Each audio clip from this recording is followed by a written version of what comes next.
Gentlemen, Gungans and droids across our beloved empire, it's great to be in the empire today. This is Arnold Holland News, the only news you'll ever need because you have no other choice. And today, we're coming at you live from Florida, aka the Sunshine State, minus the sunshine, minus the heat. But I guess it's still somewhat of a state. Look at this. You see what I got to deal with? I came all the way out here to Florida. And what do I get? I'm wearing the pineapple shirt, but I got to wear a long sleeve shirt. I got a hat. I got sweatpants because you know what? It's cold, it's rainy, and cloudy. A nearby planetary system probably got blown up and we got a lot of coverage on the sun. So no heat or sunshine, but we're going to bring plenty of heat when it comes to the road ahead. Actually, it's State of the Galaxy dress. February 2022. Keep in mind, State of the Galaxy is not quite the same as the road ahead. The road ahead really just shows like the big pieces of content that are coming to Star Wars Galaxy. State of the Galaxy is more mini milestone, just showing, hey, here's what we got planned out. Took a look at it. We have the Ninth Sister kit reveal. We might not get to it in this video because we have a lot to talk about with this State of the Galaxy dress. Ninth Sister kit reveal, building on top of the Inquisitors, which don't make a whole lot of sense right now, except that the second sister has a pretty decent ship, it seems like, from Conquest. But a couple of things that we have to note as well. Oh, I actually just saw this literally yesterday. We're getting new additions to the First Order fleet. And Holta Gertch, I'm calling you out right now. They've been asking for this for years. Frequent Kyber Club member. We're finally getting a taunting tank for the Resistance as well. No kit reveal, but as you can see, I don't know if you guys can see, not my problem. Boom, just saw that yesterday for the First Order fleet. So we got a lot of updates coming your way, and we also got a little bit of intel in regards to the Razor Crest. When is it finally going to be farmable like a normal ship inside a Star Wars Galaxy of Heroes? So why don't we go ahead and start this party off by taking a look at the February 2022 State of the Galaxy. We are charging into this year with more character ships. This game's been in desperate need of ships for a very long time now. And the Inquisitors faction. Our team has put together an ambitious plan for 2022 that seeks to keep this game exciting for many more years to come. People might think I'm an absolute madman, but they don't understand the full power of the Empire. How we doing, guys? Anyways, where are we? We will have more to share about some of the larger changes coming this year in the future updates, but this month's State of the Galaxy, I want to give you an update on what's coming in the near future. For Galaxy Heroes, discuss the current meta.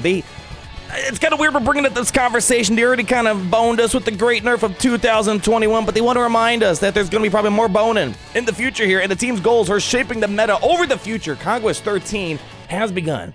Yeah, some interesting stuff. We haven't had a chance to talk about Conquest. We'll talk about it more when I come back to the Star Destroyer tomorrow, and we want to provide an update on where the Conquest characters are moving to. As always, there's a ton of things to cover, so let's dive in.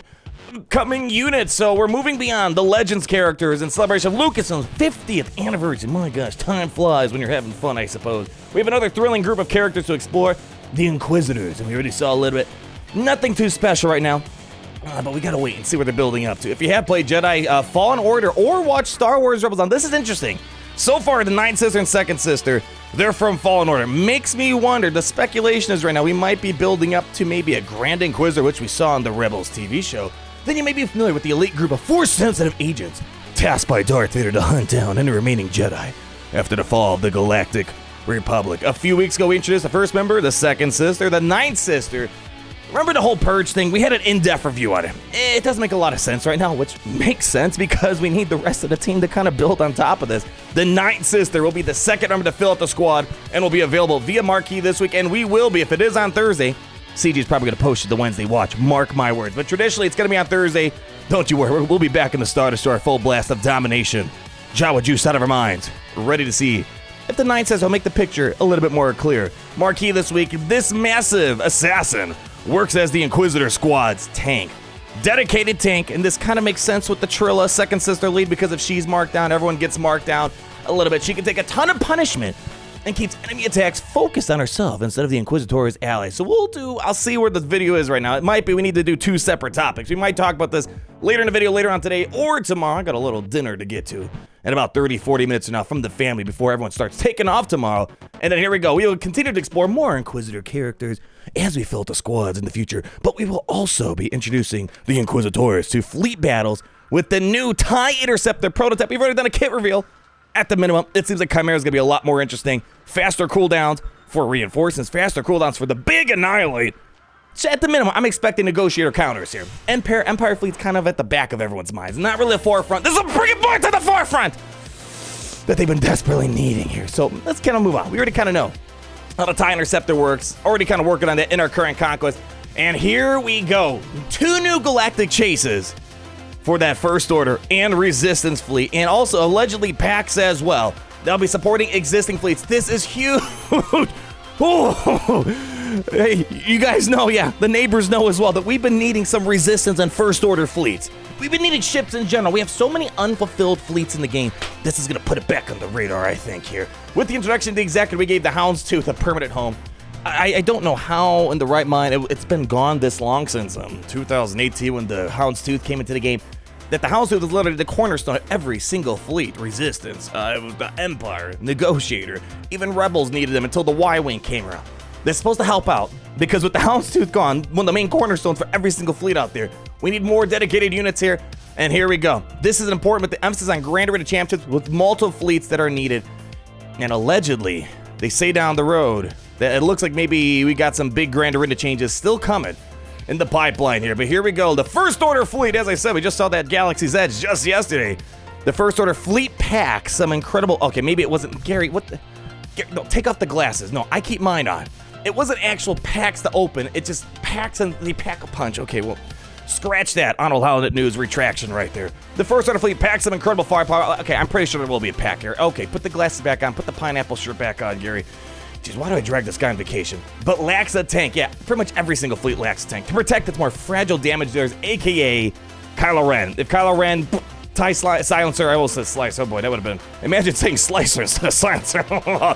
If they get gunned down, it's game over for the First Order. But the First Order TIE Echelon shores up this fleet with a tough ship that applies stealth to allied First Order ships so it can take the hard hits for the team. And Holta Gertrude, our biggest Resistance lover, it's questioned why their loyalty is in the Resistance so much. We've been saying this for a while. It's nothing that revolutionary, but they've been needing the Resistance. I think it's the Resistance, they're like on the precipice of actually being somewhat more useful. They were useful when you had the bounty hunters, like the Houndstooth, for example. I was able to counter Malevolence, but you can't do that anymore with the Resistance because, well, Houndstooth's with the Big Daddy Executor. But here we go. Resistance fleets could also use a dedicated tank. And the MG-100 Star Fortress SF-17 provides a consistent taunt to soak up the damage from the enemy. This ship also packs a punch if it can also finish its bombarding run to devastate the enemy. I'm really looking forward to this. I'm not a fan of the Resistance, you know, I think they're pathetic, to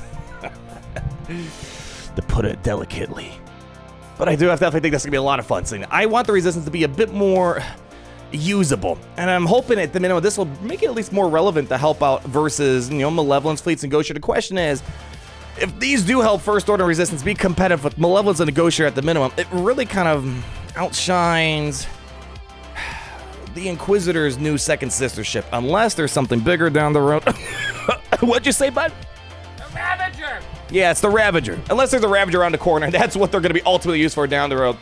I'm a bit iffy on how that's... I'm not a fan of this new Conquest ship. I'm just not... I'm sure it's going to be cool, but, you know...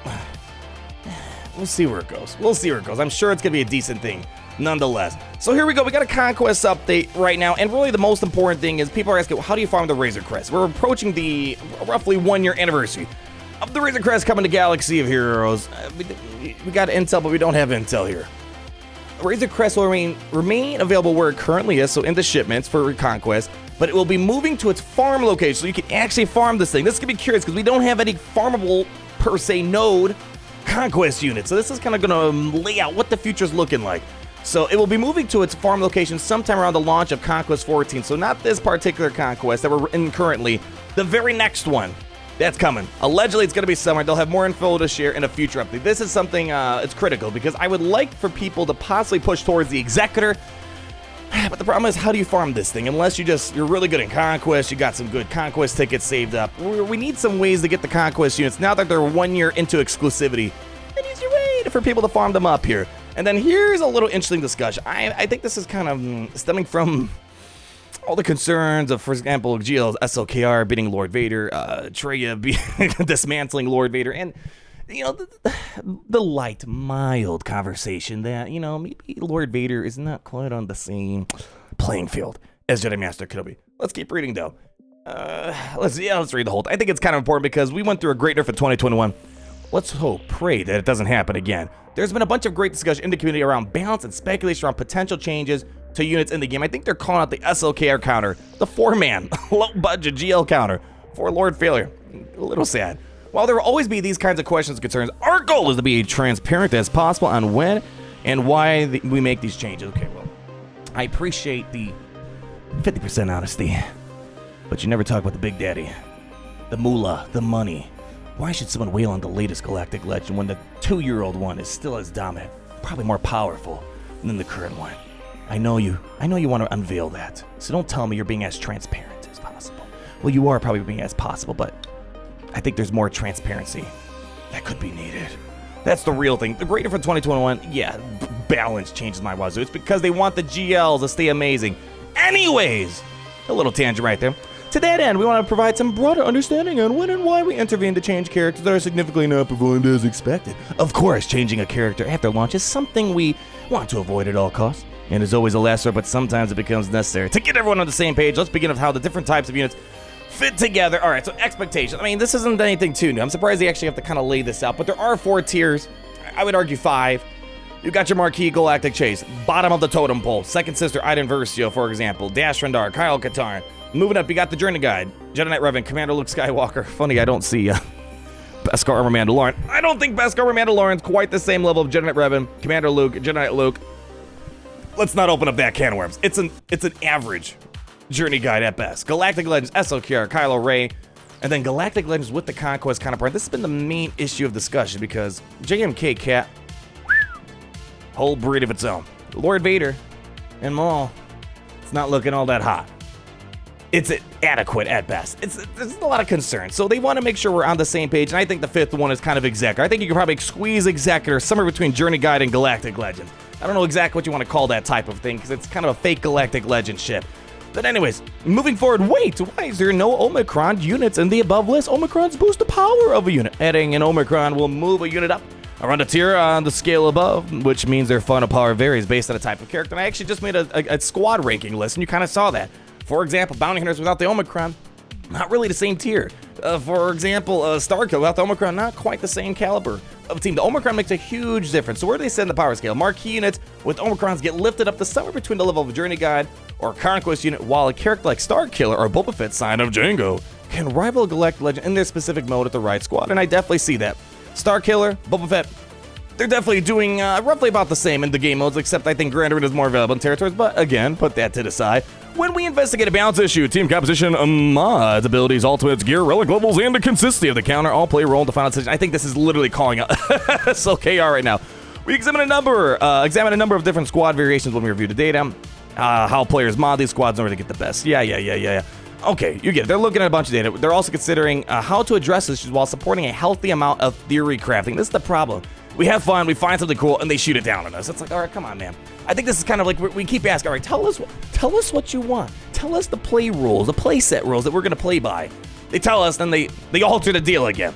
Let's just move down a little bit more. Apparently, they also have an issue with defense penetration. The changes last year ignoring defense focus on units that completely bypassed all defense. Ignoring defense in its entirety was the core of the issue, and those changes allow us to explore the design space of defense as a meaningful value. While it is highly unlikely we introduce a new character that ignores defense, future characters may have defense penetration.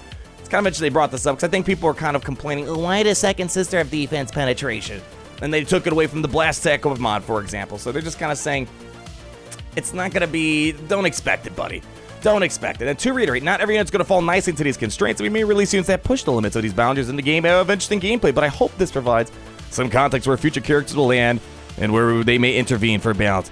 All right, yeah. Let's get to the wrap-up point. This is interesting. So again, this is State of the Galaxy. Not quite the right. I wrote ahead's a lot more exciting than State of the Galaxy.